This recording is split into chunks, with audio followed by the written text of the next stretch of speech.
And now, Move the Sticks with Daniel, Jeremiah, and Bucky Brooks.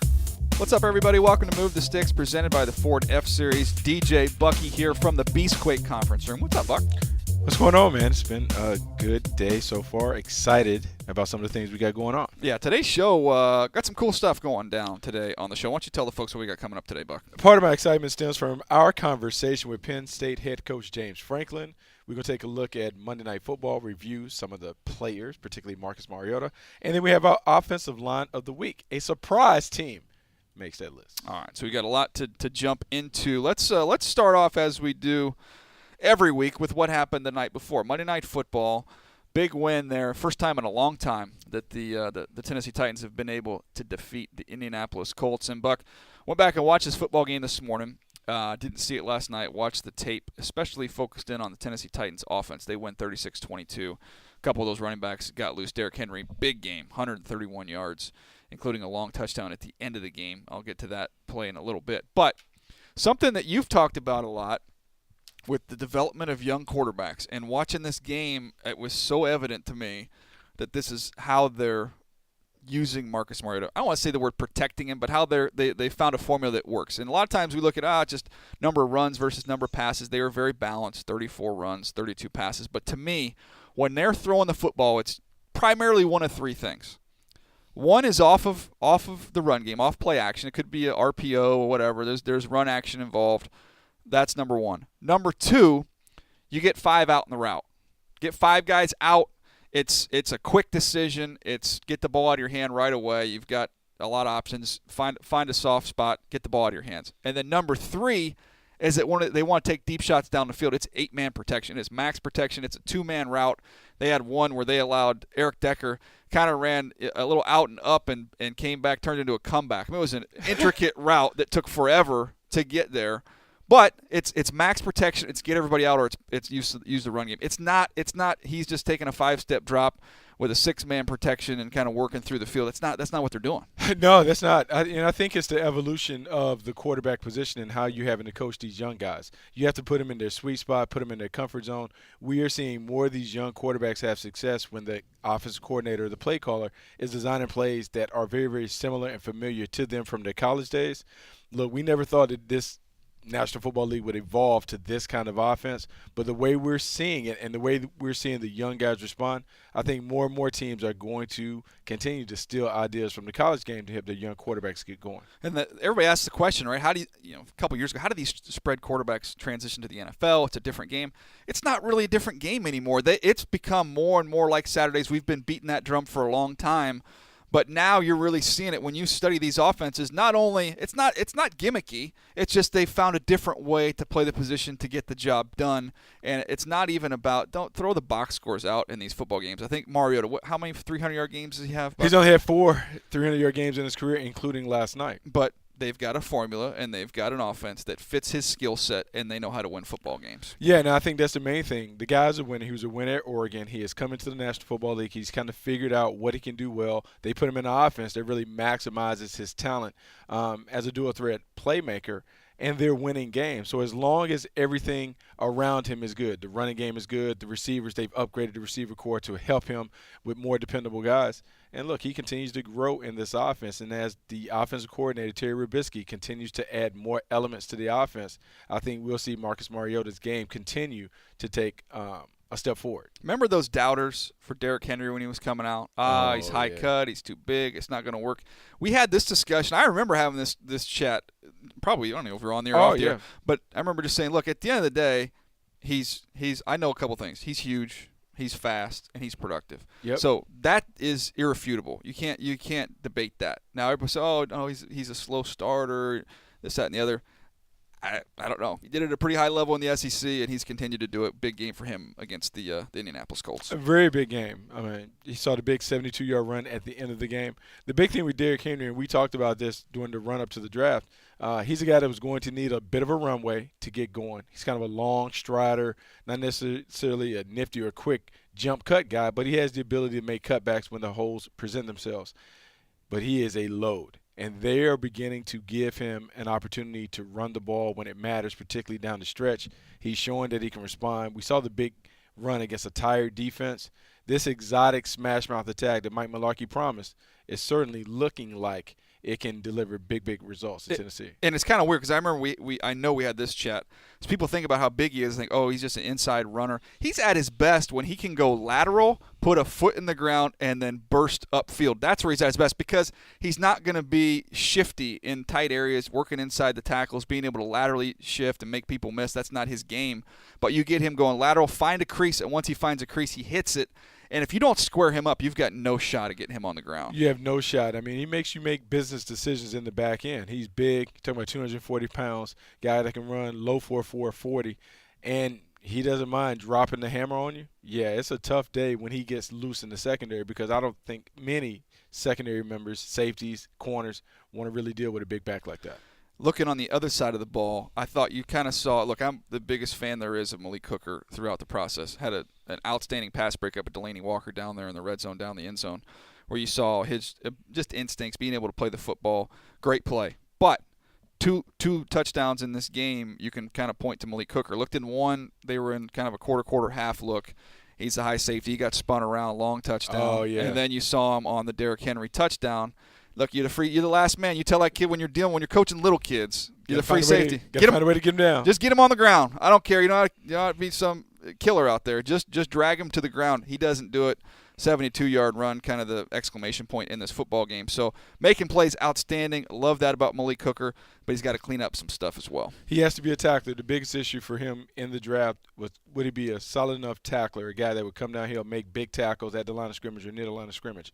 And everyone had their debates because he's a natural basketball player. He's a terrific center fielder. But at the end of the day, there's a level of toughness and physicality that you have to exhibit if you're going to be a high-level safety. He has to continue to work on that part of his game because in terms of pass defense, he has those tools, but he has to be able to come down here and bang a little bit if he's going to be a starting safety. No question.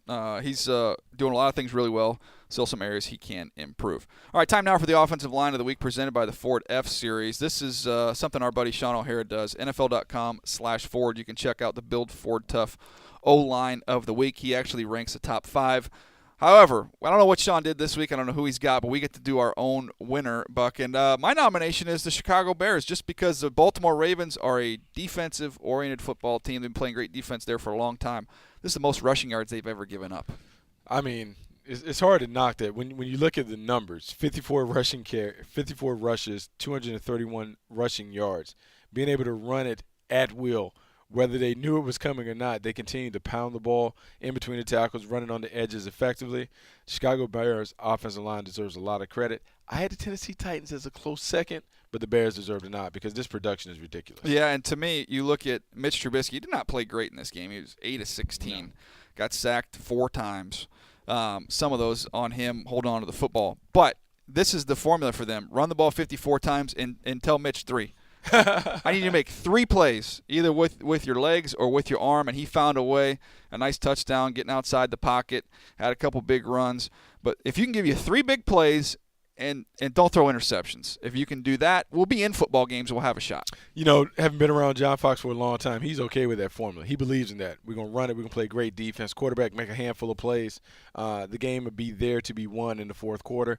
We've seen the Chicago Bears be able to do it. This has been a very, very competitive team throughout the season. It's just a matter of getting that solid play from the quarterback. And it won't be great from a rookie at that position, but if he can just avoid the big miscues, give them a little something as a runner, and find a way to make those 3 plays that you allude to, yeah, the Bears can win some games. One more thing I want to get to before we have some fun with James Franklin, talk about Saquon Barkley a little bit, as well as recap last week in the college football weekend there. The New Orleans Saints, Buck, what they've done, they made some moves. Obviously, they trade Brandon Cooks in the offseason, get a draft pick, and want to focus on the defensive side of the ball. Got to upgrade there. I think it's safe to say after watching what they've done the last couple of weeks, this is a team that's a much improved on the defensive side of the ball. Much improved on the defense side of the ball. Just looking at the stats the last 3 games, they're giving up 17 points per game. They produced 9 takeaways, 3 defensive scores.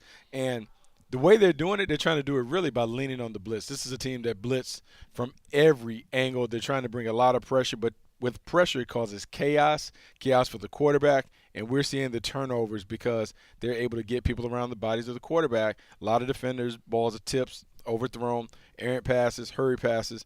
They're leading to interceptions, and so the Saints are playing very, very well on defense. It's one of the reasons why they're back in the race in the NFC South. Yeah, one other defender, Marshawn Lattimore, their rookie, just watched him for something I'm doing for NFL Playbook show.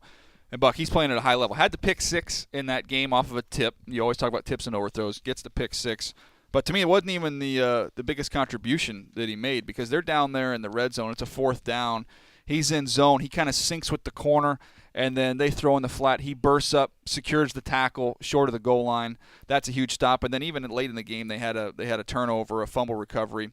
After the scoop, there's another fumble. He's hustling. He's around the football, falls on it. So he really had his hand in three big plays in this ball game. And from an athletic, fluid standpoint, and just he's a smooth operator. He's Sade out there. I mean, he is smooth. He's very natural. He can make all the turns and transitions that you want to see. My biggest issue with him coming out, was he going to be dependable enough in terms of his durability because injuries had been an issue? Hamstrings, right? And then was he going to be tough enough to come up and smack a little bit on the corner? He has shown that he can hold his own, and when he's healthy and right and on the field, he is really an upper echelon player at the position.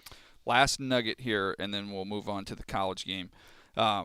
If you're coaching quarterbacks, if you're working with quarterbacks, I think an area where you need to spend more time watching how the college game has evolved and watching how the NFL game has evolved. We spend so much time with footwork. You spend footwork and you spend time with your throwing motion, this, that, and the other. Ball handling. Some of the ball handling we see on Saturdays and Sundays is so intricate. It's so much more involved than the stuff that I grew up with. Simple play action and simple boot. Now with all the different RPOs and all the different action you have with the ghost motion and all these RPOs, man, you got to really work on your ball handling if you're a quarterback right now. You absolutely have to work on your ball handling. I think what's interesting, it takes me back to a conversation that we had with a couple coaches at the Pac-12 Media Day.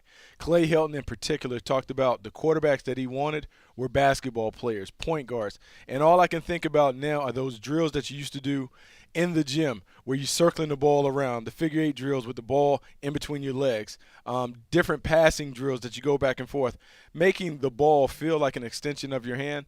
The quarterback has to feel the same way when he's in the pocket dealing with the ball. Ball security, ball handling is critical to being able to be a successful deceiver at the quarterback position. No question. All right, Buck, for decades, one big razor company has relentlessly increased prices and reaped immense profits at the expense of its customers. So Jeff and Andy, two ordinary guys who were fed up with getting ripped off, started Harry's to fix shaving. Harry's knew there was only one way to ensure quality, so they bought their own blade factory. By taking less profit selling directly to you over the internet, Harry's offers their blades at half the price. Just $2 a blade compared to the $4 more you'll pay at the drugstore. Harry's is so confident that you will love their blades, they are giving you their trial set for free. Just cover shipping. Your free trial includes a weighted ergonomic razor handle, 5 precision-engineered blades with a lubricating strip and a trimmer blade, rich lathering shaving gel, and a travel blade color. That's a $13 value for you to try. So stop messing around. Get started shaving with Harry's today by claiming your free trial offer, $13 value for free.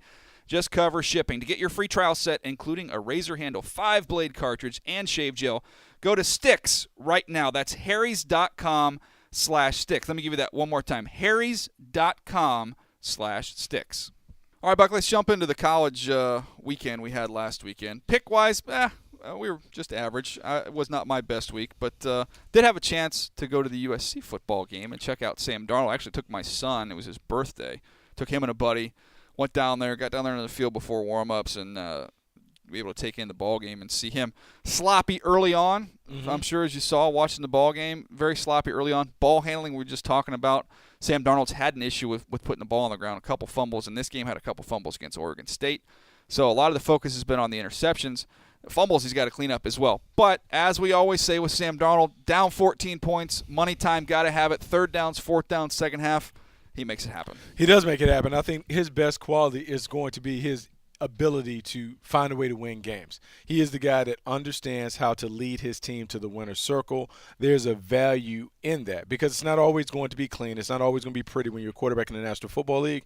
But your quarterback needs to be able to guide with 2 minutes left. We can hand him the ball, and he can make everything right that is the one thing that we all know confidently that Sam Darnold can do. He can make it right when it's a critical situation. And then let's go to the other quarterback in Los Angeles. Josh Rosen didn't have a big game. He goes to Arizona. They lose. Arizona's running the crud out of the ball with Khalil Tate, their quarterback. But Josh Rosen, couple turnovers, maybe pressing just a little bit. Man, it's going to be interesting with him because we're going to talk to James Franklin about it in just a little bit here about what he looks for in a quarterback. But now you're kind of looking at Josh Rosen, this UCLA football team. There's a lot of challenging games ahead of them on this schedule. There's a chance they might not have a winning record this year, and how that gets viewed in the draft room, I think, is pretty interesting. It's going to be critical because we had this conversation. We had the conversation about comparing Josh Rosen to Jay Cutler. And I think it would be a very apt comparison at the end of the season if he elects to come out, because Jay Cutler at Vanderbilt never necessarily had a winning record. And I think Jay Cutler's last year at Vanderbilt, we gave him credit for leading Vanderbilt to a 5-6 record in the SEC, which was viewed as the best conference in football at the time. With Josh Rosen, when you look at the individual skills separate and apart from his winning record, he has everything: IQ, arm talent, can throw it timing and anticipation, has good enough footwork within the pocket to escape. But the attitude and the wins, that's going to be the big challenge for evaluators to determine whether he can be the face of the franchise, because he has all the physical traits.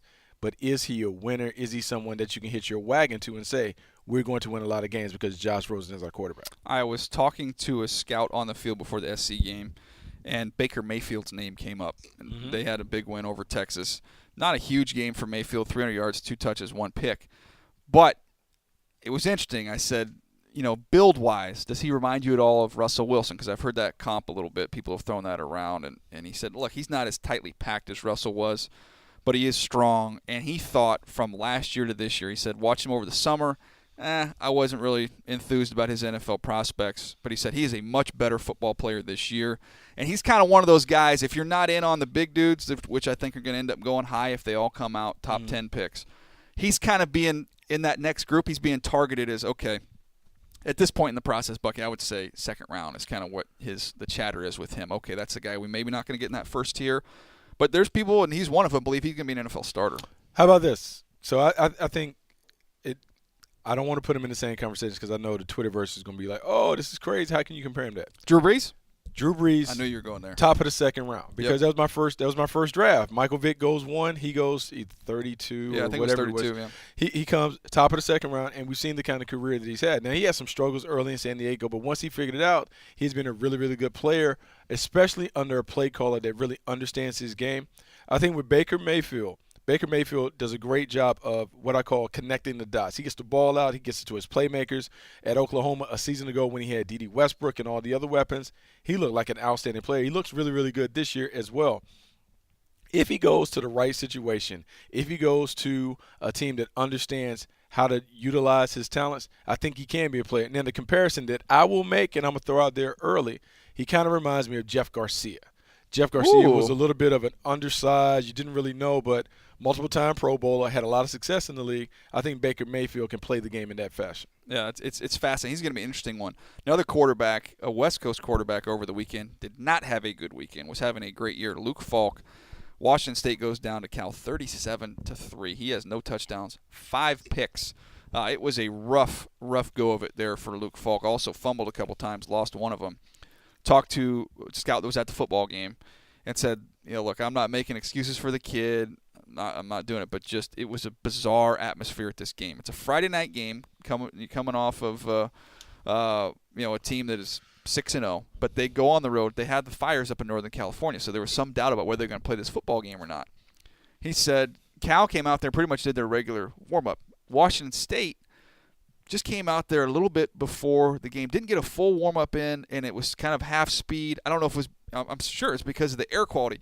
I didn't read anything about this, but he said it was bizarre that this team just didn't – there was no – They didn't warm up. They didn't have their normal routine. They came out. They weren't ready to play. They didn't show up, and they got whitewashed by Cal in that football game. So he wasn't giving Luke Falk a pass. He said, look, he didn't play good, no question about it. But there's still a lot of love in scouting circles for him. Now, I have a prominent college football broadcaster who does a lot of these games, and we were going back and forth via text. He doesn't see it with Luke Falk. Questions his size and questions just the top-end arm strength that he has, which I don't think he has a huge arm. I was told, I know over the summer or over the spring when scouts went through there, he weighed 221. I was told he's now closer to 230. He carries it differently because you would never guess that in looking at him. He's going to be 6'3" and change, about 225, 230 pounds. I don't think the size is going to get him. I haven't seen him throw. Have you seen him throw live? I haven't seen him throw live. I haven't seen him throw live, but when I watched him on tape, I just gave him. He's got no jump. There's no jump on the ball. C+, B-. I wasn't overly impressed with his arm strength and his arm talent. And I felt like a lot of things that he did happened kind of in between that box, like inside the numbers from that 10 to 15-yard range.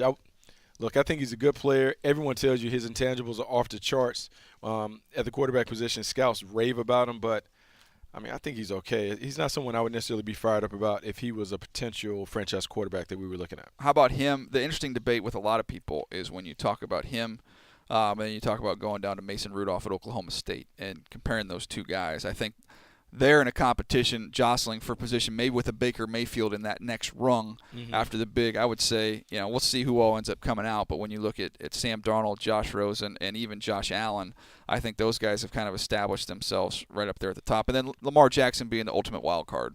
Man, I think he is the ultimate wild card. He's still playing great this year. He's playing great. And the team's not very good. Yeah, team's not good. He's having to do everything. And Bobby Petrino quickly abandoned that whole thing. I'm going to develop him like a NFL quarterback. True pocket passer. Yeah, I'm going to let him run around and make plays. I think the big thing will be who becomes fascinated by the sheer athleticism and talent that you could work with. I think the team that really takes a chance on a Lamar Jackson is a team that has a quarterback already in place. Maybe an athletic quarterback already in place where you can kind of have the luxury of really taking your time to develop him. You don't have to rush him onto the field. One other point before we move on here. Talking to another personnel guy, he brought up a great point. Talking about the process now, it's been stretched out. It used to be, okay, let's watch the seniors, and then at the end of the day, we'll see what juniors come out, and we'll start looking at them. Now, at the quarterback position, these guys come in at freshmen. You're taking your notes on them. You're studying them. You're following them through the entire process to see where they are. He brought up a great point. He was actually talking about the Oregon quarterback who we talked to at Pac-12 Media Day, Herbert, right? Herbert. Justin Herbert. Big kid, huge hands, tall, long. He said this is the problem. You get a guy like that who could be developed into being just a pure pocket passer. He's got all the ability in the world. But he said because he's mobile enough, they incorporate him in the run game. And he said he doesn't know how to protect himself. He's getting the crap kicked out of him. Now he's missing games. He said so some of these quarterbacks, the college game, because of the run game, they have unnecessary mileage on some of these kids when they get into the league. They're already beat up. Yeah, I mean, I think it's a dilemma. It's a dilemma for college coaches, obviously, because they're not necessarily developing quarterbacks for the pro game. But you have to sprinkle them in enough, but not do it too much. And I think the NFL has shown a blueprint with these athletic quarterbacks on how to do it and protect them. If you notice, when you watch Marcus Mariota, Deshaun Watson, Dak Prescott, most of their running occurs in the red zone. Yep. So they run to score, or occasionally on a third down situation, they'll pull it to go around the corner and they head right to the sideline. Or they get down. And so I think there's a way to incorporate that. It's you don't major in it, you minor in it, and you find a way to allow those guys to utilize their athleticism. So the other one he was talking about, young quarterbacks, was a Texas kid. Ellinger. Sam Ellinger, who is a big, strong kid. A lot of swag. But he carried the ball 22 times against Oklahoma. He's like, I don't care how big you are. They're just getting beat to crap. Now, here's a funny story about that kid, Ellinger. He was 2 years ago at the opening. My team won the championship. I was helping out on offense and defense. We played them. I forgot who their starter was. He was the second team quarterback. He comes in the second half. I mean, we're blowing the doors off. I got Tua Tagovailoa. Like we're smoking them, right? So he comes in the second half, throws a couple touchdowns. And after the game, when you're shaking hands, he was like, "You better be glad I didn't play the first half." I was like, "Oh, huh." But I took note of that because now when I see the kid, what he has, and we'll hear this in the conversation, he has a little bit of that dude factor. Yep. There was a post that circulated on Twitter when he was going in the tunnel after the game, and they talked about him throwing up the hook 'em horn sign after that loss. But it was revealing because he just gets it. He's a competitive dude. He loves it. It'll be interesting to follow him. But when we talk about the it factor and what people have, he kind of has some of that stuff that you look for at the position. Well, it's interesting that you bring that up because that's something we're going to get into here. This is our interview we had just a little bit earlier with James Franklin, the head coach at Penn State. Bucky, one of the cool things we're doing this year, NFL.com, every week we're profiling a different athlete. Take one of our talented writers. We send them out to get the goods and get all the background information on one of the top players in college football. This week, Kim Jones went back to Penn State where she attended and did a feature on Saquon Barkley that's outstanding. And I couldn't be more excited than to welcome our next guest, the head coach at Penn State in his fourth year, James Franklin. Chat a little bit about Saquon Barkley in this Penn State football team. Coach, first of all, thank you so much for joining us. The first question I have for you is when did you know in the process, maybe it was through recruiting or when he got on campus with Saquon Barkley, that you had something special? Well, first of all, put the graphic of Saquon back on the monitor. Nobody wants to look at my phone. Saquon, when I got the job, Saquon was committed to Rutgers. And, we identified him as a guy that we didn't really want leaving the state. At that time, we knew he was a good back and was going to have a nice Big Ten career. I wouldn't necessarily say that we, thought he was going to be what he is today, obviously. But then I will tell you this, he committed to us, and then his senior year, he had a special senior year. He started, the hurdling thing that he does now. It's funny because after he graduated, he said, "Coach, I'm not going to hurdle guys anymore. I'm not going to do that anymore." I said, "That don't really make a whole lot of sense to me because in high school in the state of Pennsylvania, it's illegal, and in college, it's legal." So I'm like, it doesn't make sense that you'd stop doing it now when it's actually legal to do it in college, but he's kind of like, I describe him like, Frankenstein running back. Like if you had to choose all the qualities you were looking for to build a back, he's got them. He's got the body type you're looking for. He's got the intelligence. He's got the leadership. He's got the speed, the quickness, the power. He can, catch the ball out of the backfield. I think that's what makes him special is the combination of traits that he has, not one thing that you get mesmerized about, but just a combination of all the different traits.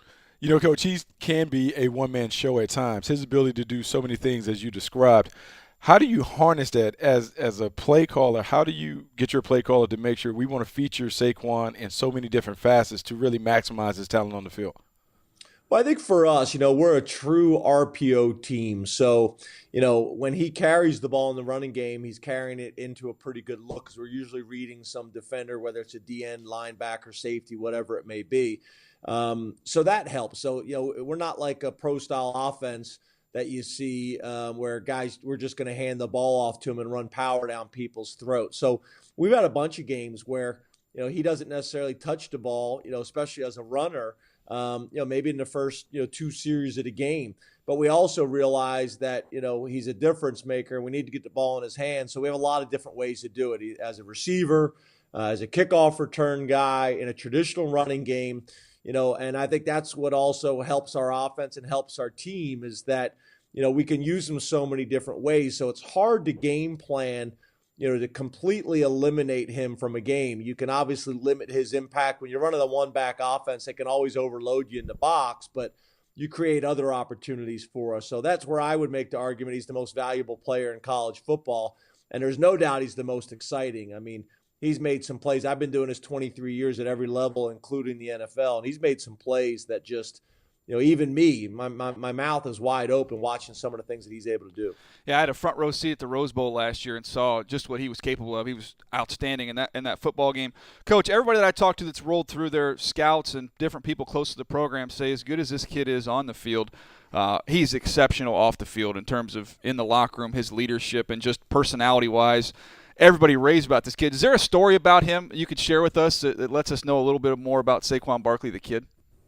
I don't know if I would say, one specific story. It's kind of just a combination of examples of things. From a football perspective, he's never once asked for the ball more. Whenever he gets an opportunity to praise his teammates, that's what it's all about. It's always about the team, not about him.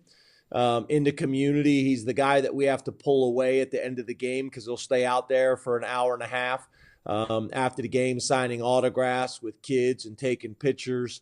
This weekend during our bye week, he went back to his community and went to elementary school and talked to kids. Whenever we have any community service projects, he's the first one in line.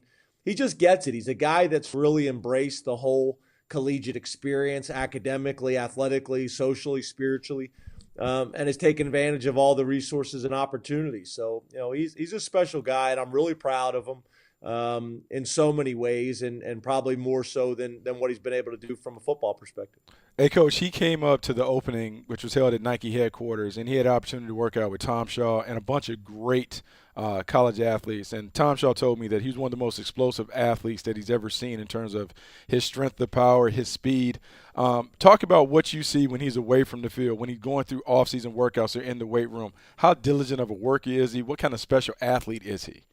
Well, he sets the tone for our whole organization. I mean, literally, we stopped kind of testing him on testing day because, at some point, how much you're squatting and how much you're power cleaning and benching, you've proven the point. All right. We don't need to do any more, but he's such a competitive guy. He gets in there and everybody's, max testing and he wants to jump in as well. But, I think the biggest thing is when you see him in person and you look at his lower body from his waist down, it's freakish. I mean, it really is. You're talking about a guy who's going to run 4.3, and I don't really believe 4.3 guys exist, but he's going to run 4.3.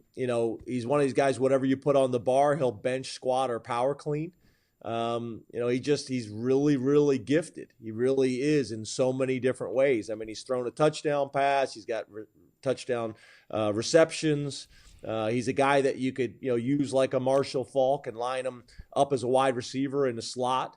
That's something I talked to him about for the last 2 years in the summer that, something that he really needed to work on, whether we were going to use him at that or not, because that's going to be important for his future.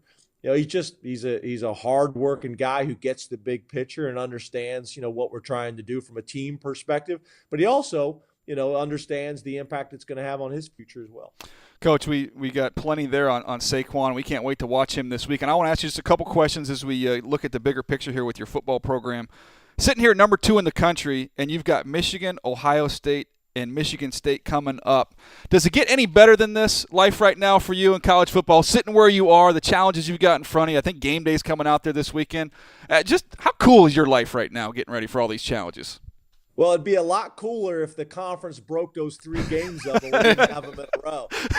But that's why you play big-time football. That's why you come to a place like Penn State for these challenges.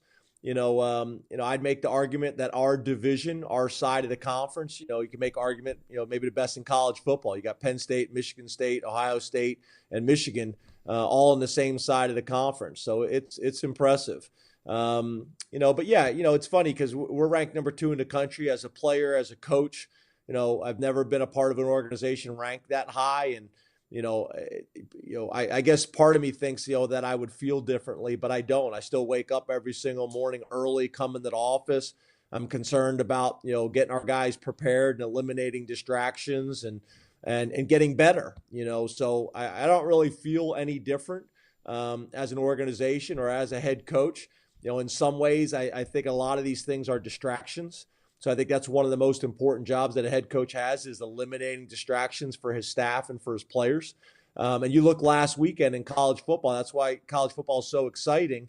How many ranked teams got upset last week, we want to learn from those things. We want to grow from those things. We got a pretty mature football team, and most important thing we can do is go out and maximize today and have the best meetings and practices we possibly can. So come Friday, we can put our head on the pillow and feel really, comfortable about our preparation. Coach, last question from me. Bucky and myself are enamored with the quarterback position. All the coaches we have on, we like to hit them with this same question. You got a good quarterback there in Trace McSorley, but when you're on the recruiting trail, you're looking at quarterbacks. If you had to just limit it right to the very most important thing, the most important trait you're looking for in that position, what is it for you? Well, I played the position. I've coached the position. Coach Moorhead does a great job. For us, I think the ultimate thing is a winner. And I know that sounds obvious, but you look at Trace McSorley. I think his record was something like 50-5 in high school. They went to 4 straight state championships. He won it in 9th grade, won it in 10th grade, won it in 11th grade, 12th grade. He took them to the state championship. I think the stat is him and Allen Iverson were the only two quarterbacks in the history of the state of Virginia to take their teams to 4 straight state championships. So there's just something about it. A lot of guys can win a state championship maybe one year for a lot of different reasons, but you don't take your team to 4 straight without having something to you.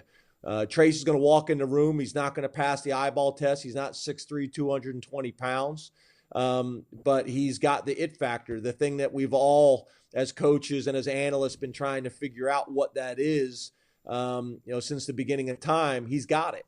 And for us, that's kind of what I look for on the trail is finding a guy that has a lot of the traits.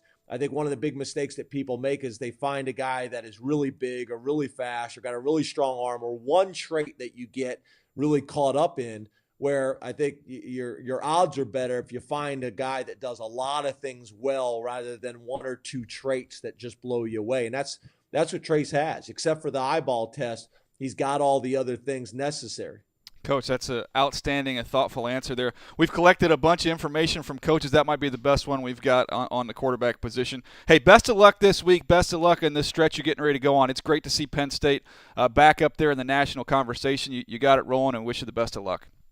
Guys, we're getting better. I appreciate it. But I will leave you with this. Rankings at the midpoint of the season mean nothing, so we're appreciative of it. It's awesome for our program and for our kids, but we're just really focused on being 1-0 this week against a great University of Michigan football team.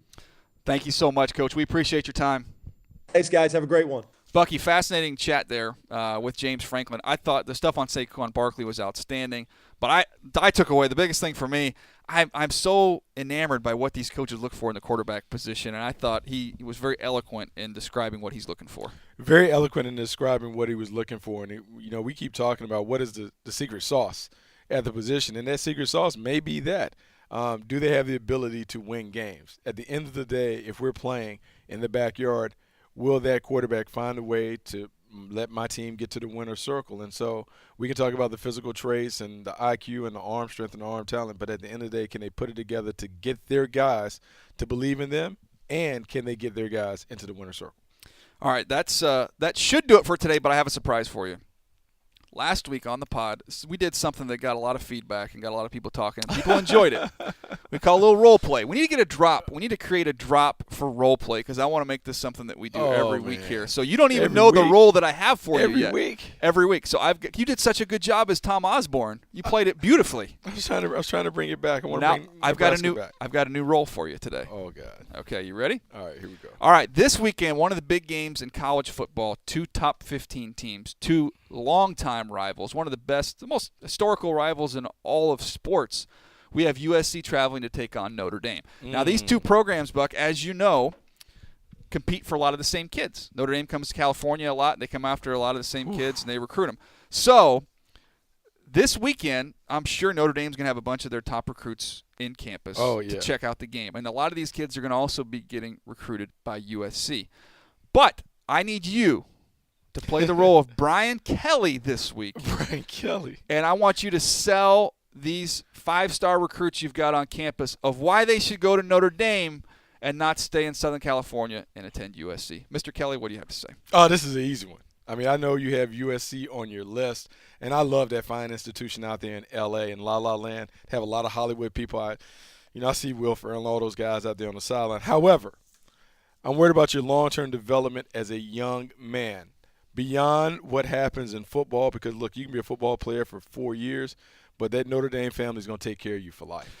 But, Coach, what about the weather? The weather, cold weather and all that. Like, it's nice. It's going to be great. When you think about your parents, your grandparents, it is going to give you an opportunity to play football the way it should be played. If you go back and you look at all our greats, if you go back and you go into our hallowed hall and you see Ara Persegyan and Jerry Faust and Dan Devine and all of our guys Rudy was running out. offsides. Yeah, I mean, but we're not worried about that. We absolutely believe that the way that we play football here in front of touchdown, Jesus, and we believe that this is the best way that you can develop as a young person playing the game the way it's supposed to be played. Man, it doesn't get better than doing it at Notre Dame. But, Coach, you look so mad on the sideline. And Coach Helton just seems like such a nice guy. I mean, he is a nice guy. He's one of my best buddies outside of here. But on game day, On game day, look, it gets a little intense. I want to win. I want to see you play your best, and sometimes it requires me to jump out of character. So even though I may chew on you a little bit, please know that later in the game I'm going to come and love you up because you're my guy. We're building this thing around you. You can bring us back to prominence. We are so close. We're sitting here ranked 13th in the country. Man, with you, I think we can win the chip. That was pretty good. That's good. Nicely done. Nicely done, Bucky. Good Brian Kelly. You stacked the deck against him. No, I hit you with the weather.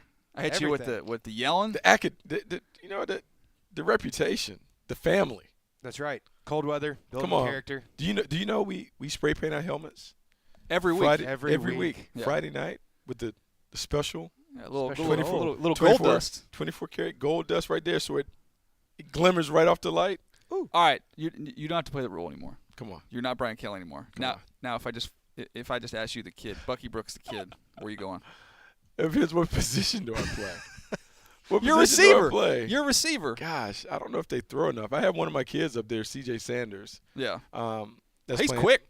He is quick. It's tough though because SC, man, weather's nice. They throw it around a lot. They play a lot of guys. They may play too many guys. I don't want to You share wanna all be my playing featured. time. A little bit. Yeah. I don't know if I need to be subbed in and out. I see the hockey line substitution. They got Tyler Vaughn's coming in. Yeah. Michael Pittman. That's a lot of guys. Notre Dame I don't see as much. All But right. they're running the football. Notre Dame is running the ball That this year. running back is, I got to do a little more work on him. Adams, he's a good player. Man, they're running like Fun to watch. 315 rushing yards a game. There's not a lot of throws out there for me. Wow. I'll tell you what, role play. Can we get something done on that? We need to get a little drop for role play. All right, we'll get that done for next time. I love the fact you don't even know who you're going to be playing. That's the sign of a great actor. Yeah, I don't. I just hand you the script and you nailed it. I didn't know we had this game. I didn't know they were playing. Man, that's a good game this week. It's a big game. We're going to get into all the games here on the next pod. We'll make our picks for the college football weekend. We've got tons of content coming. NFL.com/MTS video. You can check that out. Some of you folks did a nice job leaving us some reviews on iTunes. We do appreciate that. If you haven't already, do us a solid. Hop on there and help us out. That's going to do it for us today, Buck. Move the Sticks presented by the Ford F-Series. I don't know if this is the best one we've ever done, but I think it's top 30. Easy. Oh, top it's 30. epic podcast. Yeah, thanks to James Franklin again for joining us. And we'll see you next time here on Move the Sticks. Thanks for downloading Move the Sticks with Daniel Jeremiah and Bucky Brooks. For more, go to NFL.com/podcasts.